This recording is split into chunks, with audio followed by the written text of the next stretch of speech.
Welcome, everyone. We're just going to wait a few minutes to let people come into the Zoom room. But in the meantime, if you would like to drop in the chat where you're coming from, we'd love to hear it.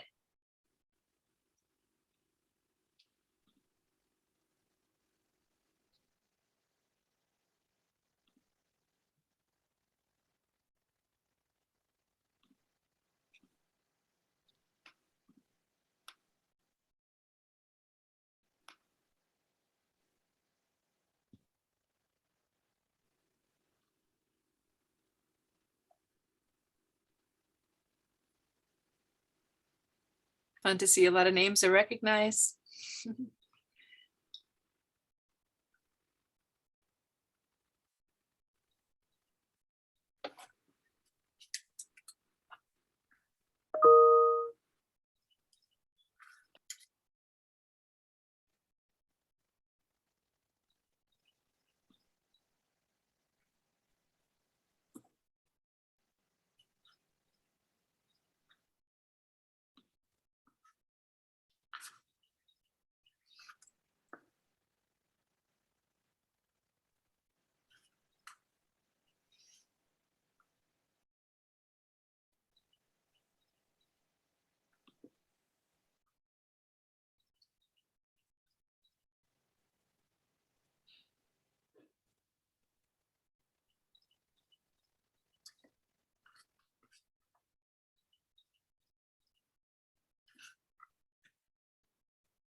All right. Welcome back, everyone, to Jane Austen. We have everything from Shropshire to Valley Forge to Kumamoto. We're so excited to see you all here today. My name is Anne Ferdig, and I'm a doctoral candidate in English and Comparative Literature at the University of North Carolina at Chapel Hill, as well as the co-director of Jane Austen and Company. We are delighted to see everyone here this morning, at least for us. I know this is a different time than we normally do, but nonetheless, we're really happy that you have decided to join us as we welcome Barnita Bagchi, who is going to be talking about Jane Austen and India, Jane Austen in India. For those of you joining us for the first time tonight, Jane Austen and Company is a free public humanities series hosted by the Jane Austen Summer Program. Our mission is to bring free events and workshops on Jane Austen and her broader global context to audiences around the world. And for those of you who have been with us before, today's event is going to be a little different. Dr. Bagchi has recovered recently from the coronavirus and has heroically agreed to still Anne, you're muted. Give the talk. Am I muted? Sorry. Okay. Sorry about that interruption. If you can't hear me, please put it in the chat and we will try to figure that out.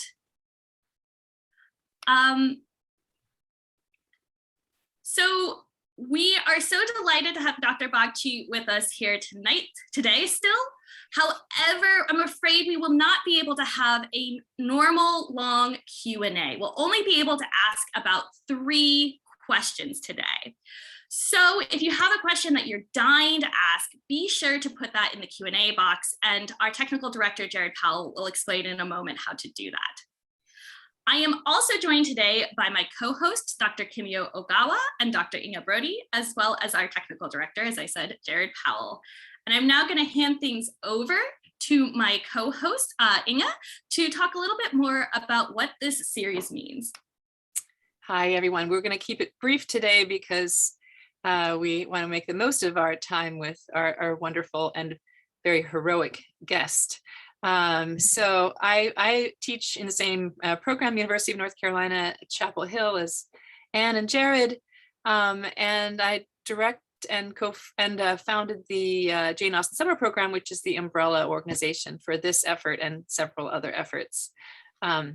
So we first started with very small library sessions and where we measured our success in the teens of people attending.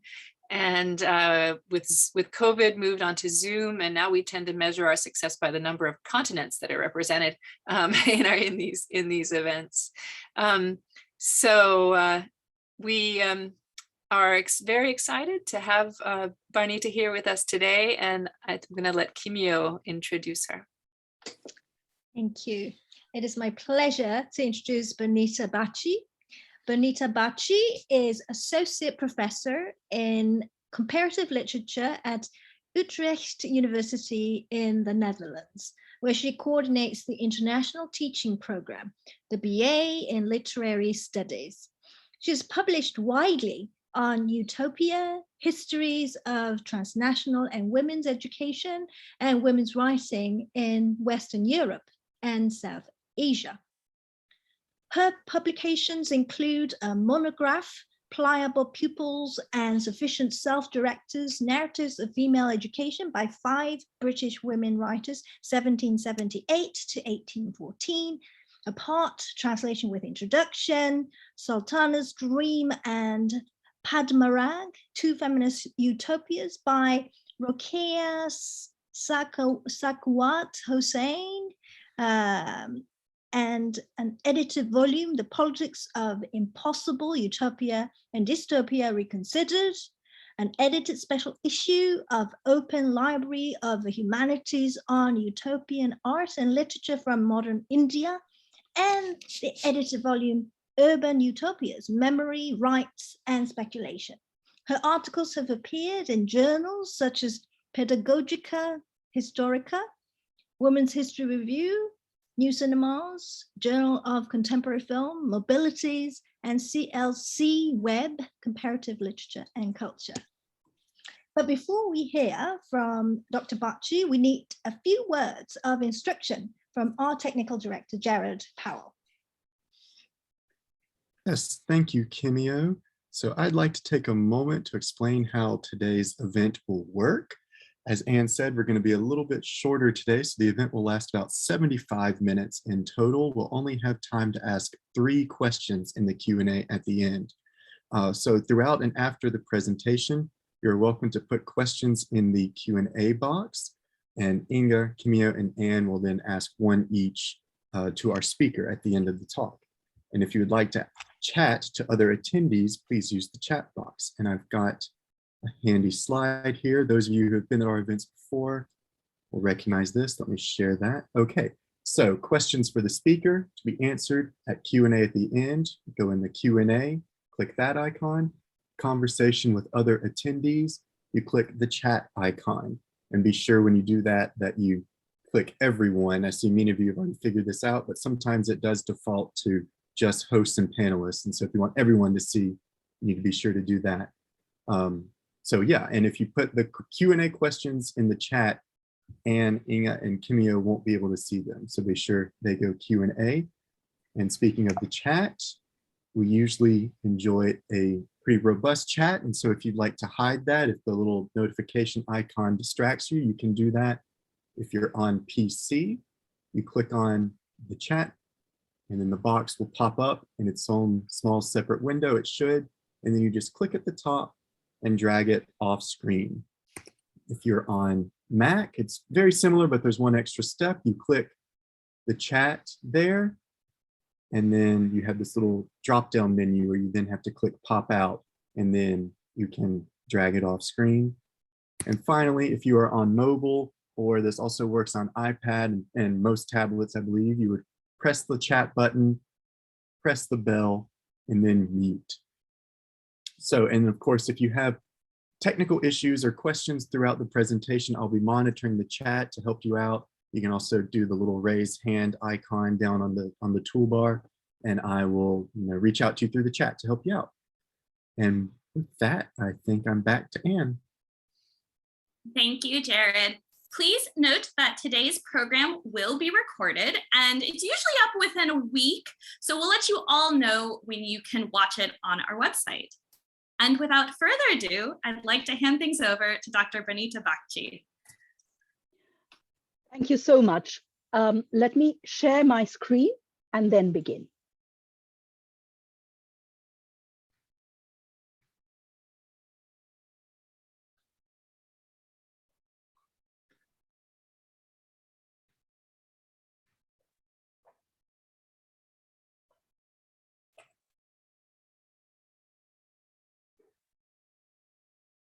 Good afternoon, everyone.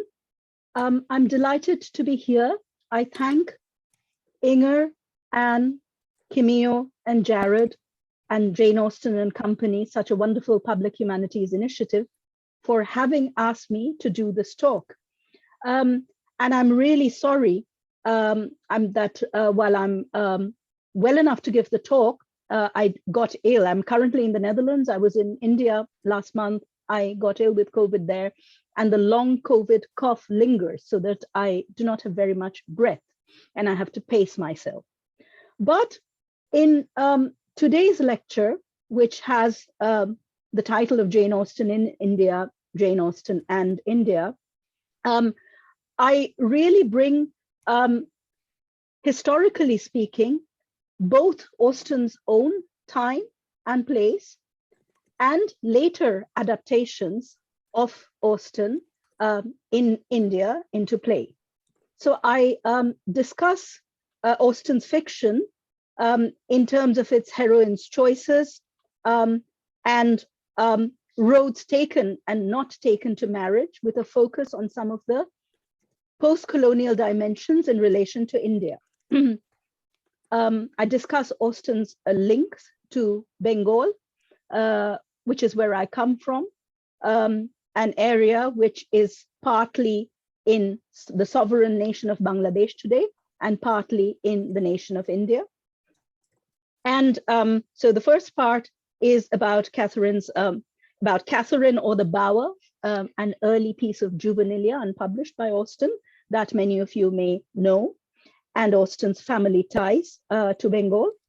And I then discuss the afterlives of mainly Pride and Prejudice in India and her diaspora through three examples: Kashibai Kanitkar, Vikram, Seth, and Gurinder Chadha. I've been reading Austen since the age of 8 or 9, and just like Anne, I did my PhD, but at the University of Cambridge, on a whole range of wonderful women writers of Jane Austen's time, writers like Mary Brunton, for example, a lot of Scots women there.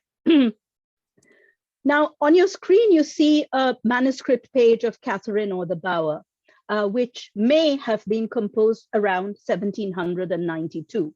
So Austen is very young there, born in 1775.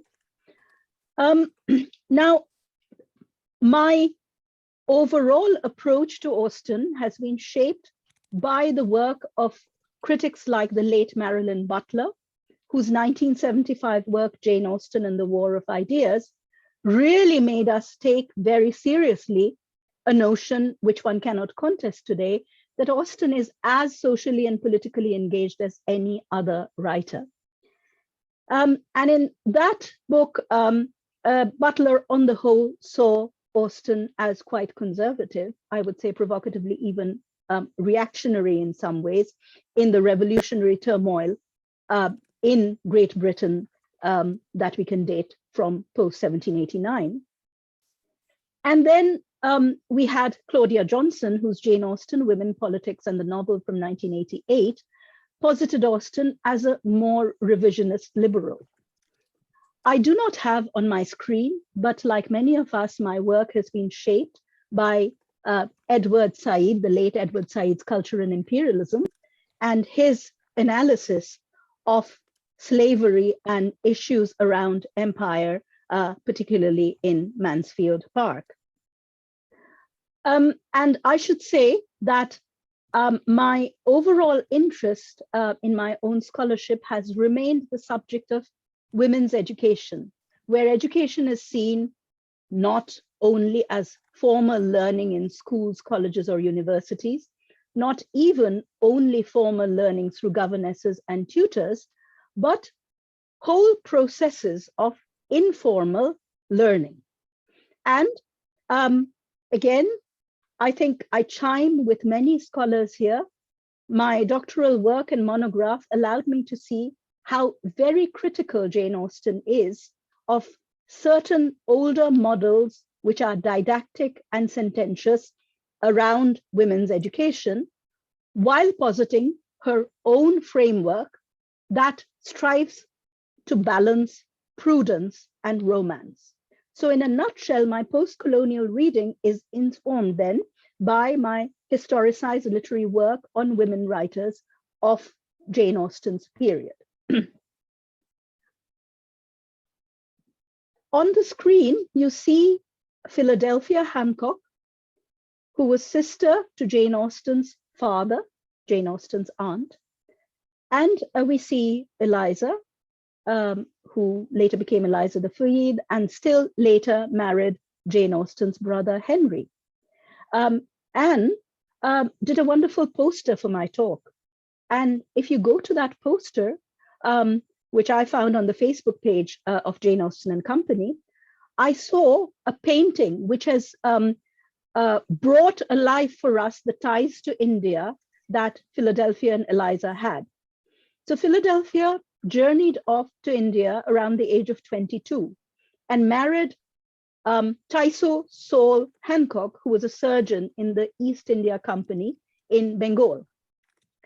In a painting which was attributed as being a painting of the Hancock family only in 2017, we actually see Tyso, Philadelphia, little Eliza, and a wonderfully delineated Indian maid, what in later periods we would call the Ayah, called Clarinda.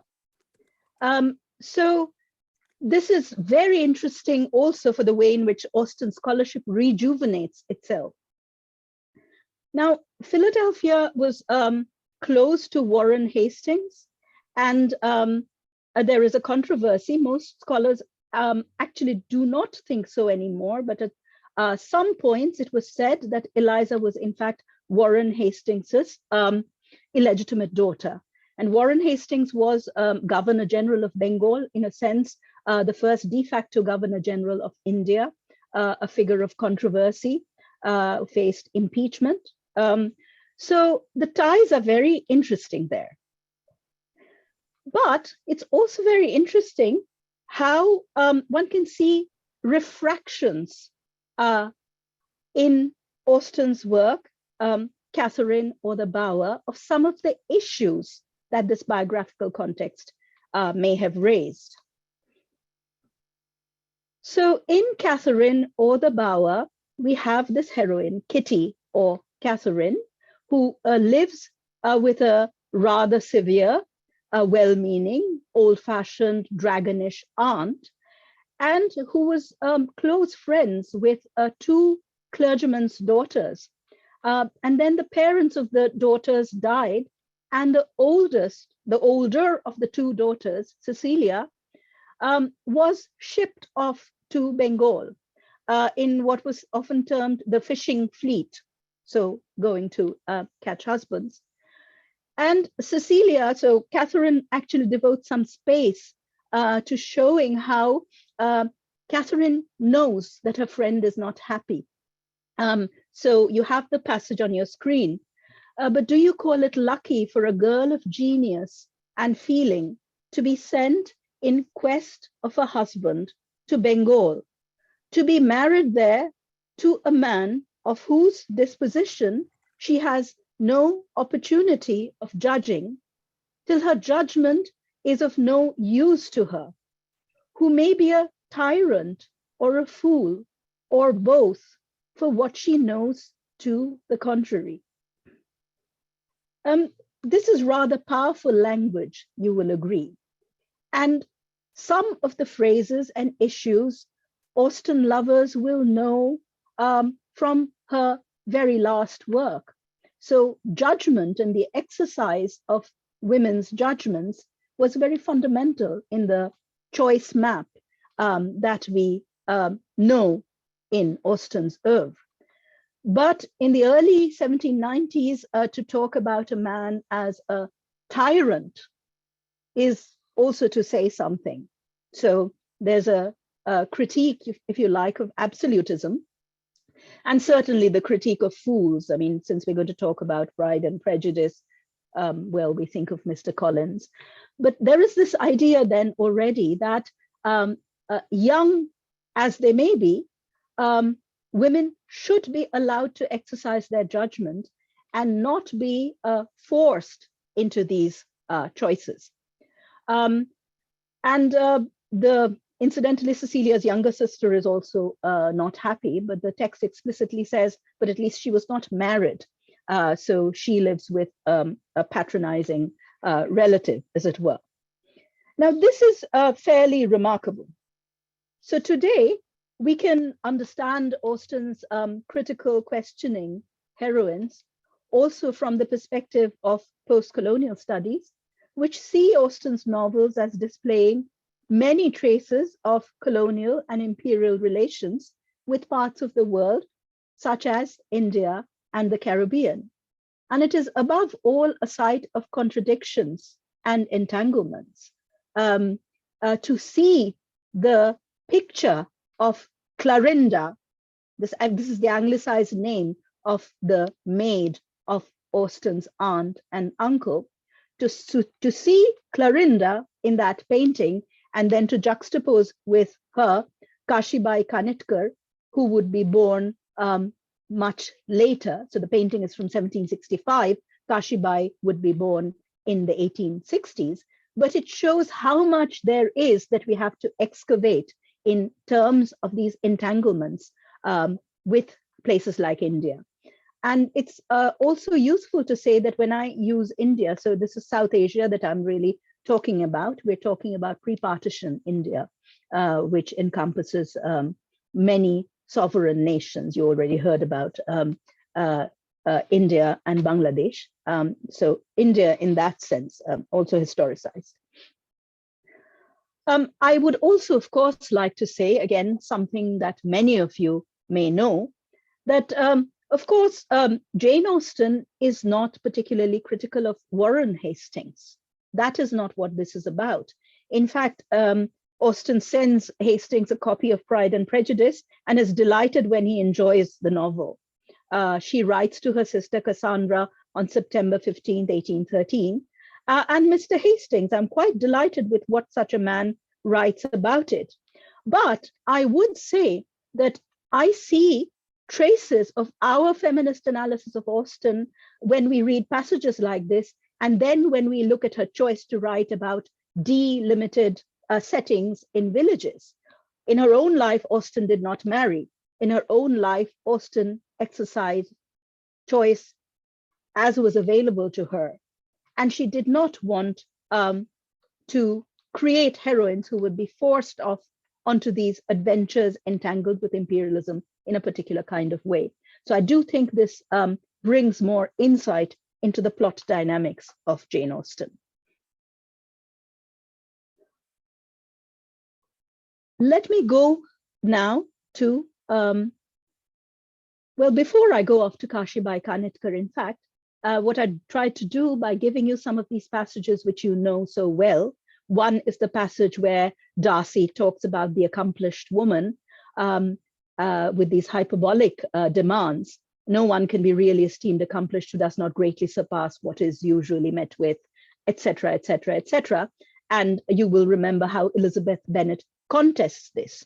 So this is part of Austen's project of critiquing impossible demands created by authority figures on women about what they must do and what they must learn. Equally, while Pride and Prejudice is from 1813 and Catharine may be from the early 1790s, there is also a critique of Catharine's aunt done with great humor, because the aunt says, you see on that passage there, I plainly see that everything is going to sixes and sevens and all order will soon be at end throughout the kingdom. And Aunt Percival believes that this kind of thing can happen when young women do not follow the principles of decorum that they should. This too is criticized. So Austen does speak up very strongly for young women's right to exercise choice while having her own boundaries of prudence.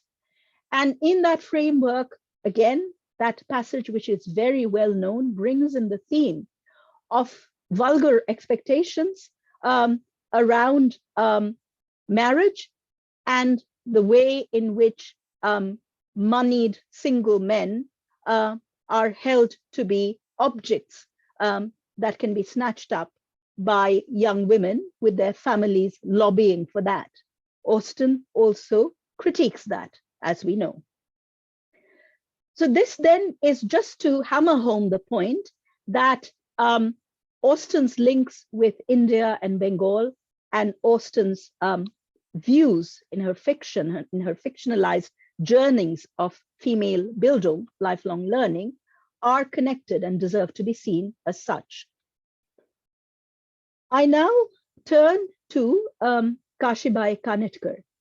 Now, when I'm talking about Kashibai Kanitkar, I am paying tribute today. I'm taking the opportunity to pay tribute to one of the greatest scholars of gender and one of the greatest feminist scholars we had in India. This was Meera Kosambi, who unfortunately is no more with us. And she did an enormous amount of work on Marathi women writers of the colonial period. And I had the good fortune of reviewing every one of these books on Kanitkar when they came out. So on the Jane Austen and Company blog, you will find a blog post where you actually get a link to one of the two books in which Kosambi translated Kanitkar. And this is called, I think, something like Feminist Vision or Treason Against Men.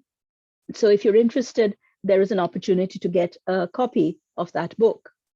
Now, Kanitkar was part of this pioneering generation of women, both upper caste and subaltern within that, facing all kinds of constrictions in her own journey to authorhood. And she wrote in Marathi, the language of what is currently the province of Maharashtra in India, of which the capital is Mumbai.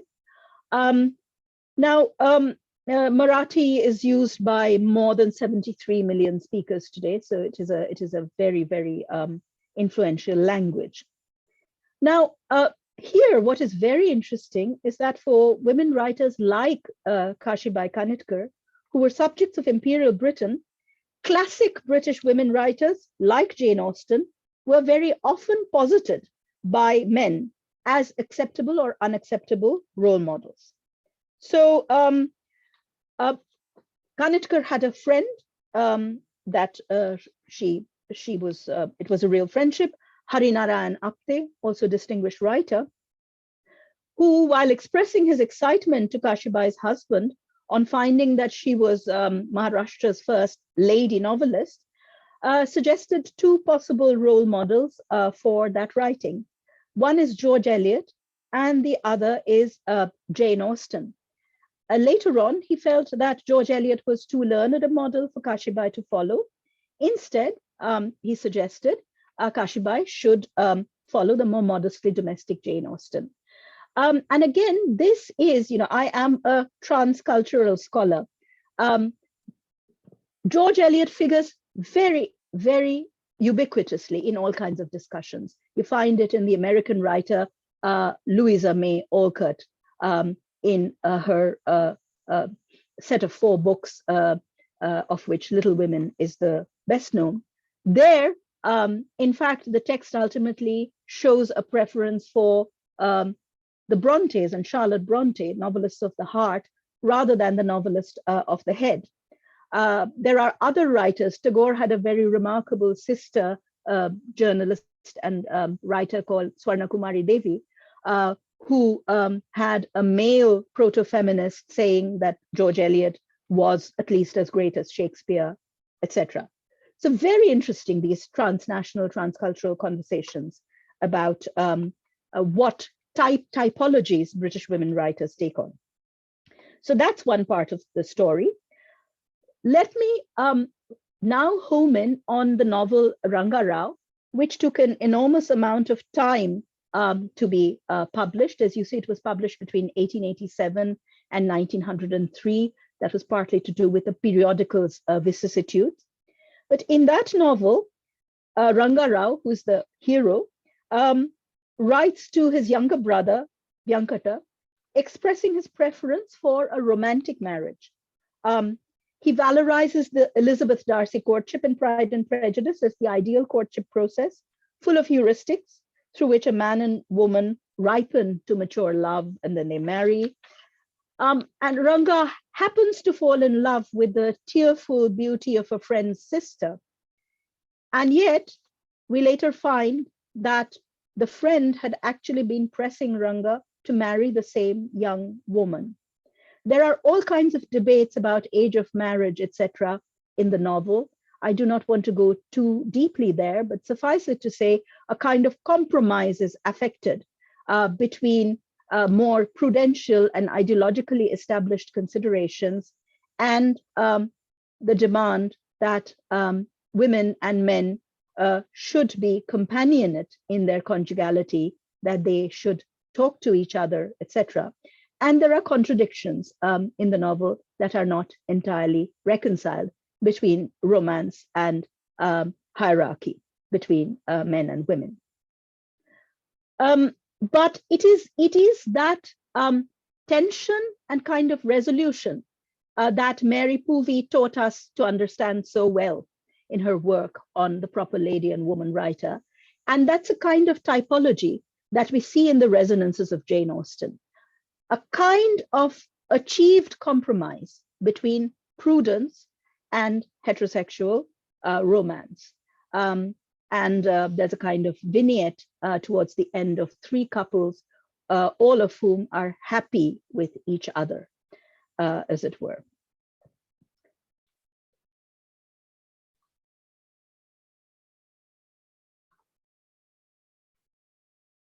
I next go on to A Suitable Boy, and I'm guessing that the vast majority of us has watched the television series that Meera Nair, that extraordinary filmmaker, did of A Suitable Boy.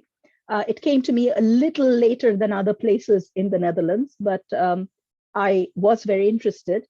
I'm focusing more on the novel. Now, Vikram said, to take us back to the publication of the novel, Vikram said received a 1.1 million US dollars advance for this book from his publishers. The novel has characters from interrelated families and is set historically on the eve of the first general elections after independence in India. The novel is encyclopedic as well as realistic in scope, blending powerful plot lines that deal with love, passion, and choice in one's personal life, with passages on Indian classical music, peasant life, land reform, the lifestyle of Indian women courtesans. The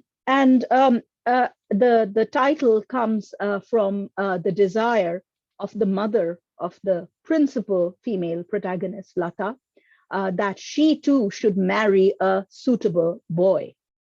And that brings into play a marriage plot which has Austenian resonances. Though I should hasten to say that this is not the only resonance in the novel.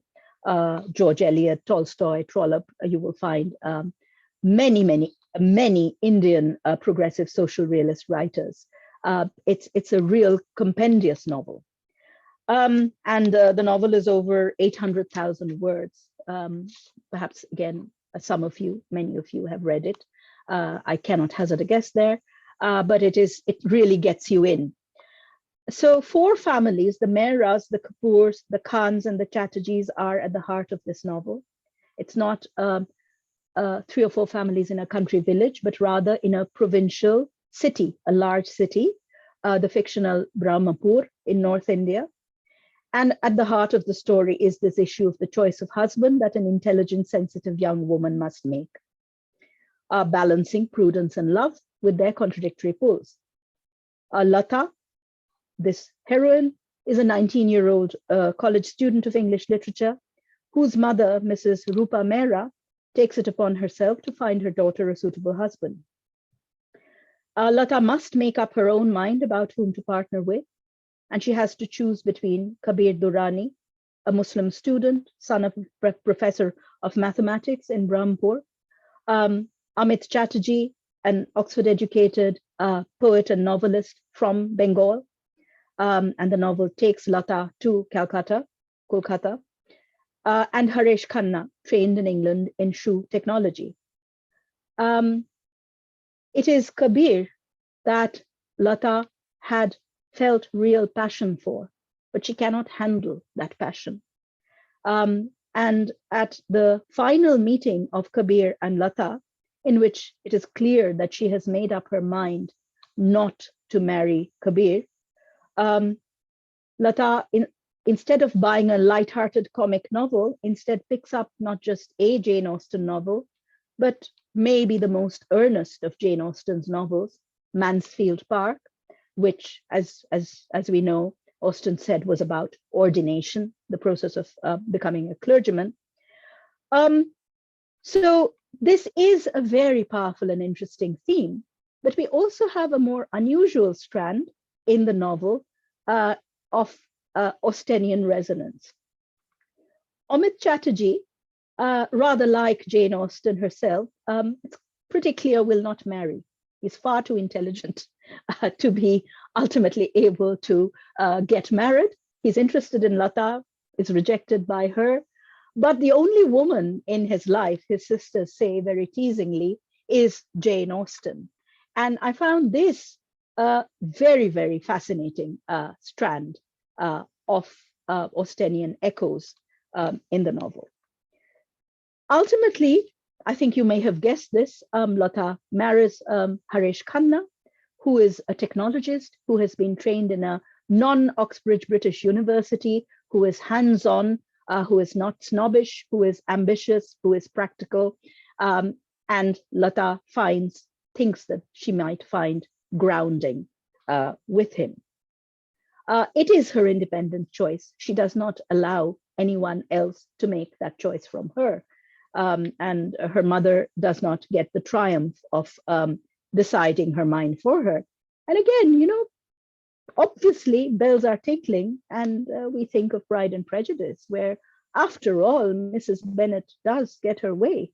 Only that's not what it is about. It's about her daughters being able to exercise their own judgments and negotiate the maelstroms and whirlpools of life under patriarchal societies as constricted gentlewomen, and how they arrive at those choices.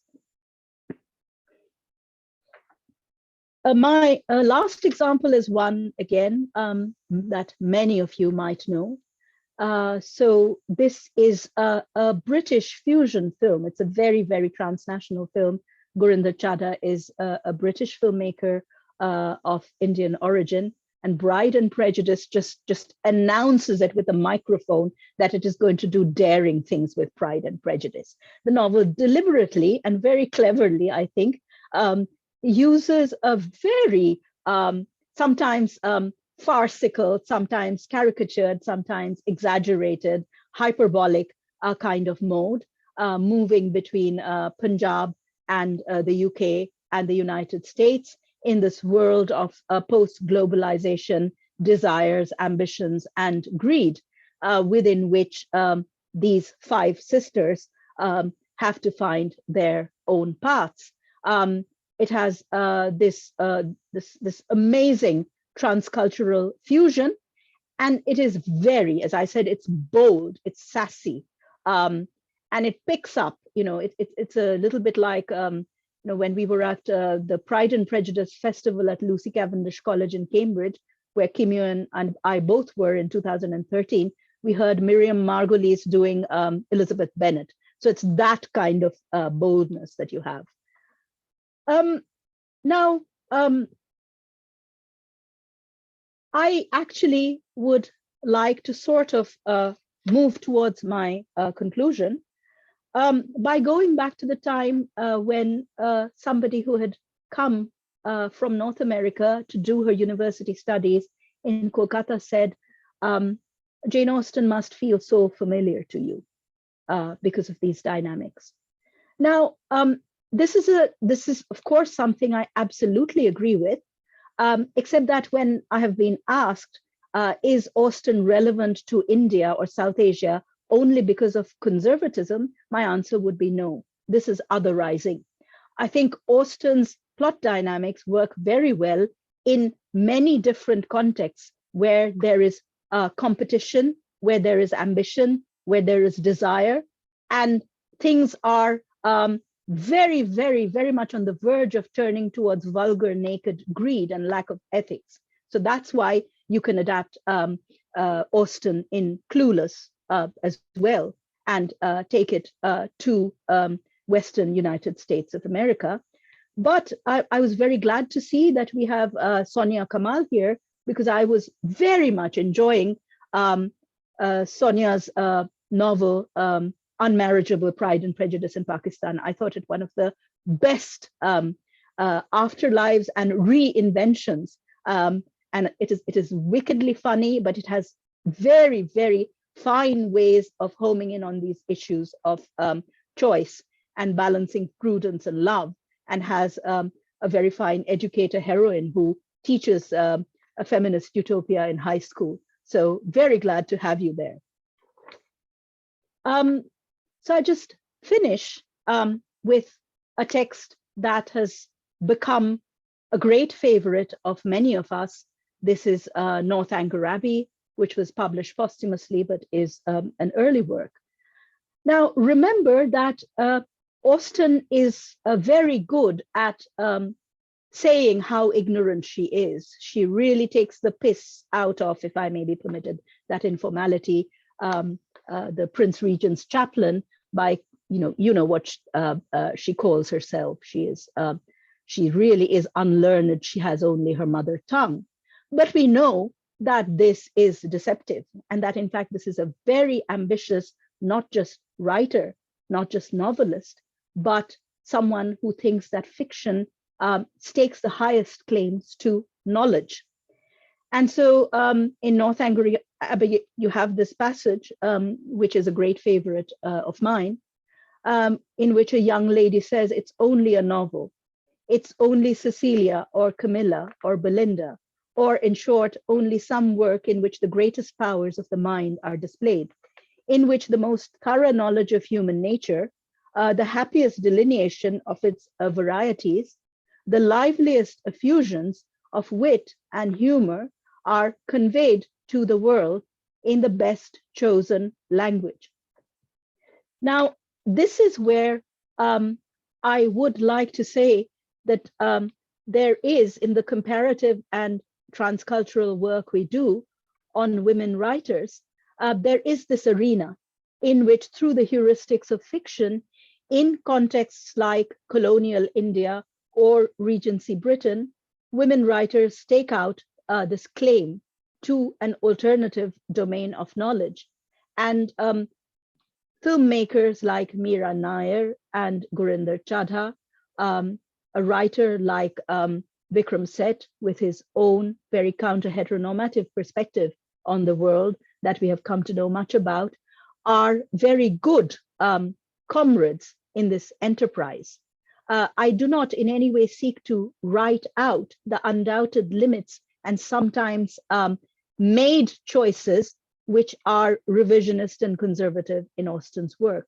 But it is through the fineness of language, through the irony, through the humor, through the satire, I would argue, that Austen still offers ways, sometimes sideways, sometimes cunning ways, through which paths to emancipation can be charted by fictional heroines, and if you're lucky, sympathetic heroes as well.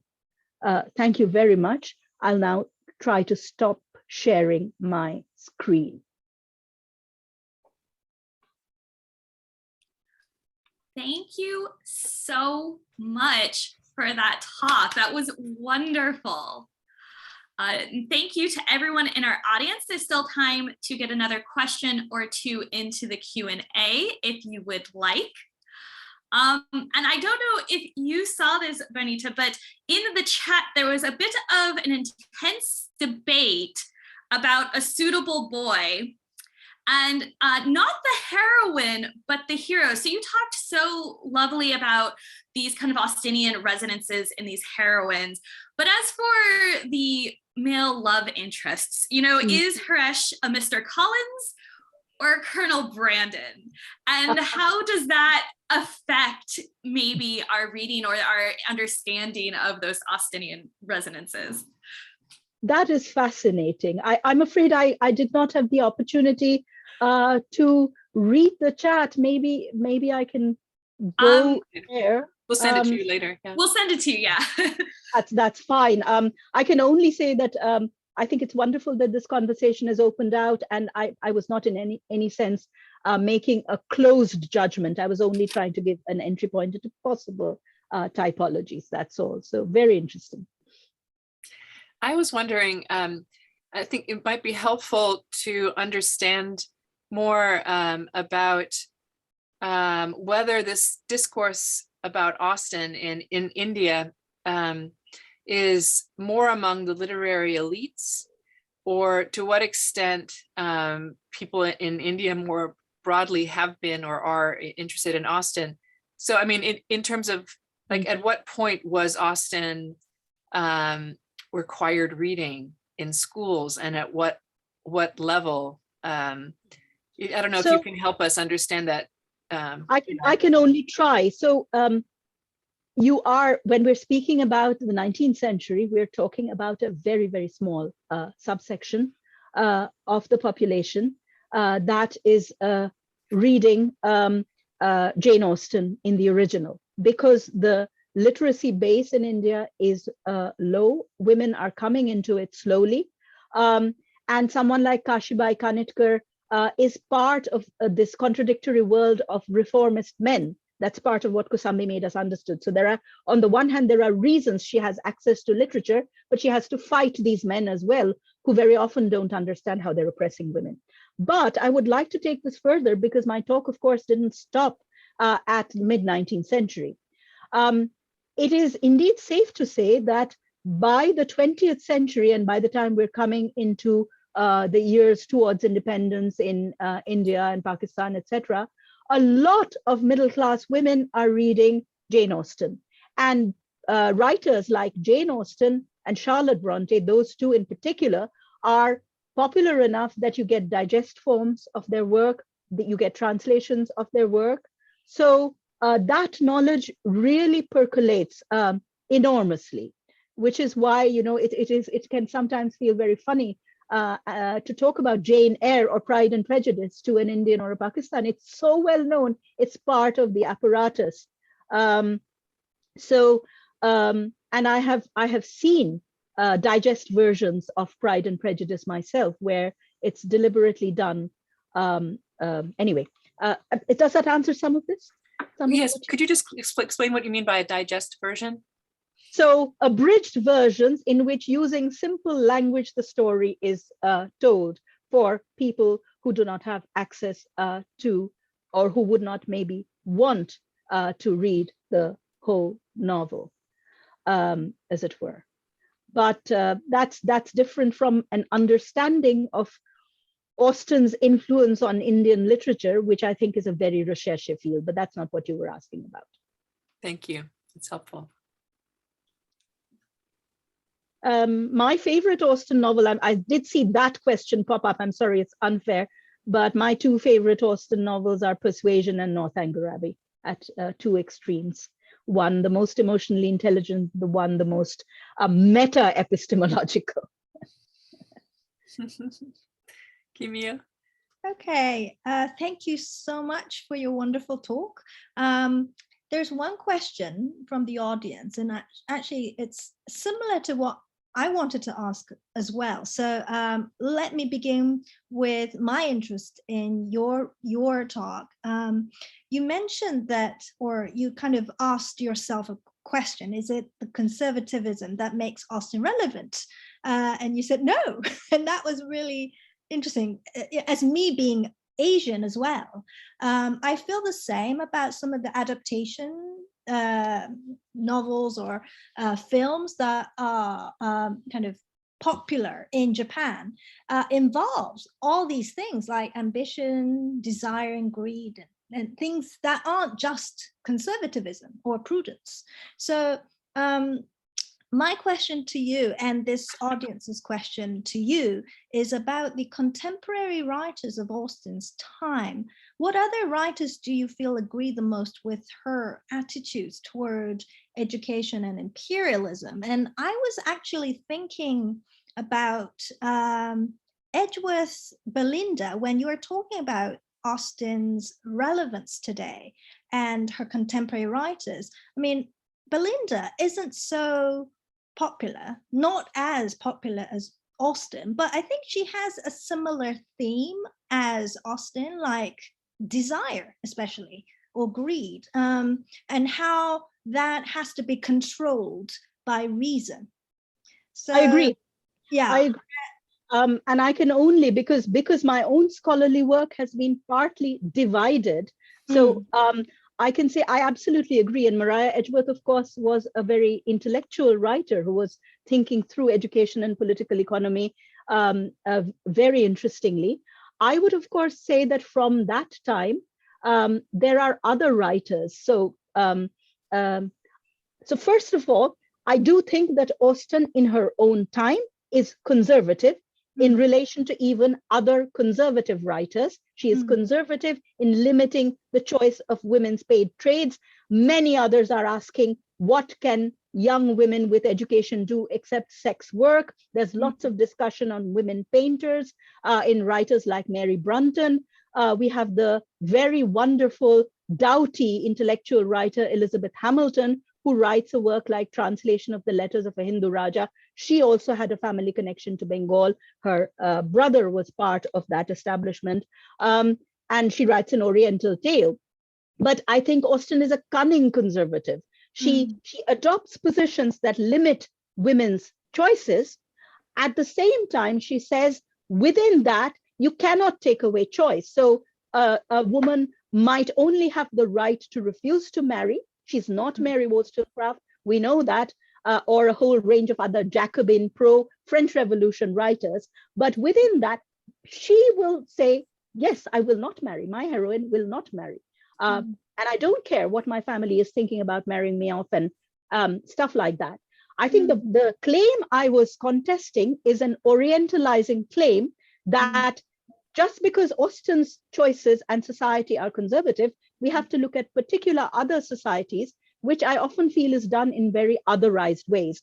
I would submit provocatively that you have not dissimilar dynamics in the world of the high school, in the world of Tinder and dating applications, and that the contemporary society that we live in actually undergoes exactly those sorts of malice, problems, choices, only we are less clear about the ideological underpinnings.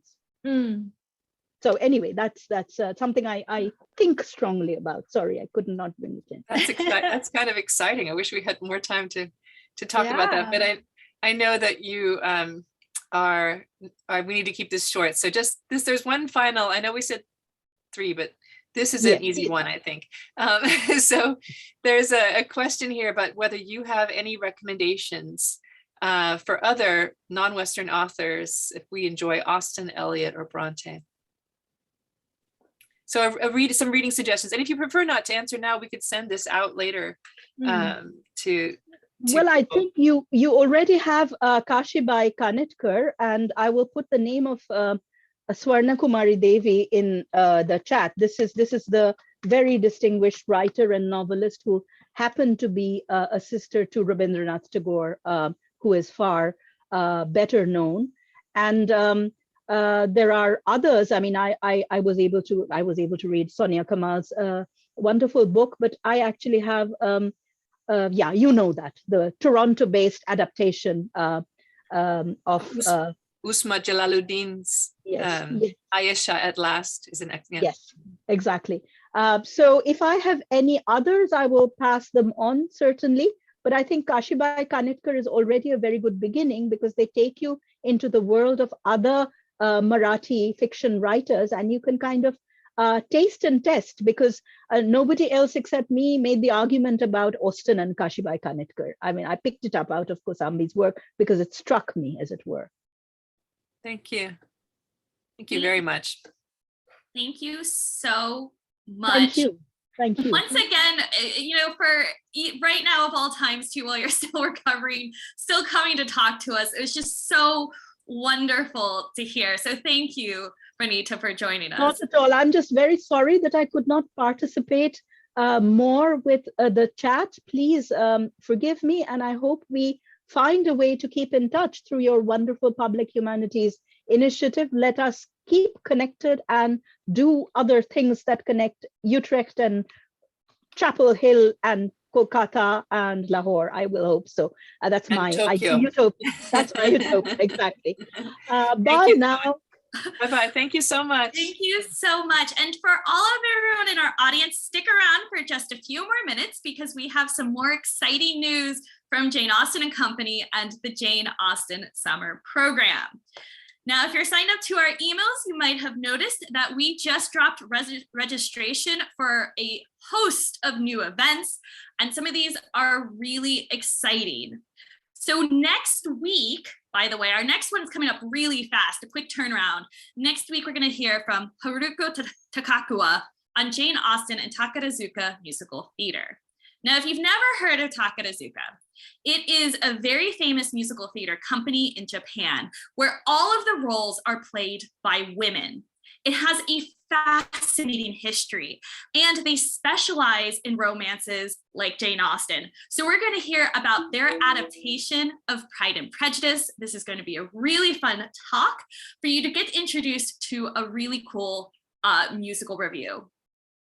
And then in March, we've got two events. The first one is a walk through an enchanted Regency Palace Chinese export ware in the Royal Pavilion.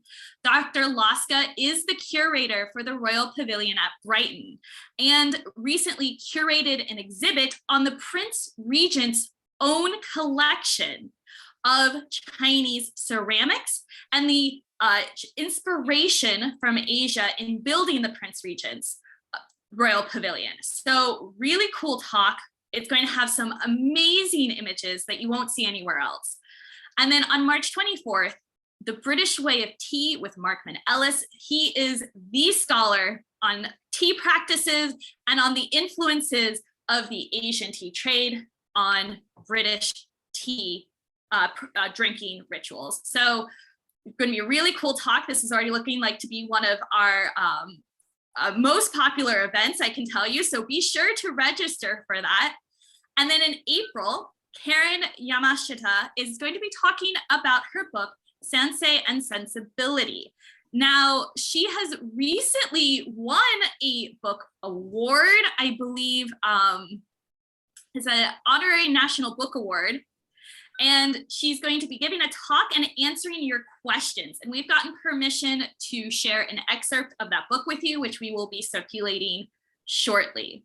So as always, you can sign up at janeaustenandco.org/sign-up. And all of these talks are free. So we hope to see you there. Yes, thank you, everyone. And if you, so Jared, you were going to next, sorry. Sure. Yeah, sorry, I had to unshare the screen. But if you want to read more about Jane Austen, her life, afterlives, and adaptations, come check out the blog for the Jane Austen Summer Program or follow us on social media. As many of you know, JASP is a 4-day summer symposium that typically takes place in June here in Chapel Hill, North Carolina. This year's theme is Austen and Shakespeare, which takes place June 16th through 19th, 2022. So join us for lectures, hands-on workshops, small discussion groups, exhibits, and other activities that blend scholarship with fandom. And is registration still open for JASP? It is. We have a few more spaces still. A few more spaces, excellent. So you can register at janeaustensummer.org. And we actually just opened the competition for teacher scholarships. So if anyone is a elementary, middle school, high school teachers, you can win free admission to JASP for many exciting pedagogical opportunities. So this program was supported by, at least partly supported by the North Carolina Humanities Council an affiliate of the National Endowment of the Humanities. And we'd also like to thank the UNC's Humanities for the Public Good. It's a project of the College of Arts and Sciences with support from the Andrew Mellon Foundation and the Carolina Asia Center for their support. Please consider making a gift to the Jane Austen Summer Program. And in the US, we're a registered nonprofit, so your donations are tax deductible. And they help us bring in wonderful speakers like Professor Bagchi today, and help us keep events open and free and open to the public. And they also help pay for these teacher scholarships that I just mentioned. Soon we will be selling our new ampersand jewelry. So stay tuned for that. This will be another way to support the Jane Austen and Company.